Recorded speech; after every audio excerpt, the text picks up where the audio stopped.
Naitwa Mariam Chaurembo, mkurugenzi wa mji wa Tunduma. Awali ya yote niwakaribishe wananchi wa halmashauri ya mji wa Tunduma katika banda letu. Tuko hapa Nane kuanzia tarehe 1 mpaka tarehe 8. Tunawaalika waje kujifunza kwa sababu sisi ni halmashauri ya mji, ni kata 3 tu ambao zinafanya shughuli za kilimo. Waliobaki wote ni wafanya biashara. Na kutokana na population yetu iliyokuwepo, maana yake uhitaji wa ulimaji bora, uandaaji bora wa mashamba na hasa mboga tuna uhitaji sana.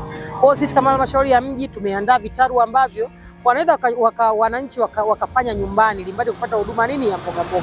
Kwa vitaru vipo, kuna teknolojia tofauti, haihitaji shamba kubwa, ni shamba kidogo. Lakini kwa sababu na sisi halmashauri ya mji wewe tukuja na ufugaji bora na wa kisasa. Kwa sababu sisi hatuna eneo kubwa, kwa eneo dogo tuliokuwa nao tunaweza tukafuga vizuri, mwisho wa siku tukapata tija. Kwa mimi nitoe rai tu kwa wananchi wa halmashauri ya mji wa Tunduma na majirani wote wakaribia kwenye mabanda yetu, waje kuona kwa namna gani halmashauri yao, serikali yao imejipanga kuwahudumia wao kwa kipindi ambacho wanaweza wakapata huduma bora. Na tupo hapa tunawakaribisha sana, asanteni sana.